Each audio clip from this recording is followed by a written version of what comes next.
You ask Tiger to solve. This deals with linear equations with one unknown. The final result is u equals 7. Let's solve it step by step. Swap sides. Group all constants on the right side of the equation. Add 1 to both sides. Simplify the arithmetic.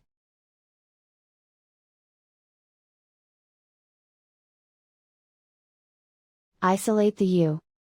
Divide both sides by -2.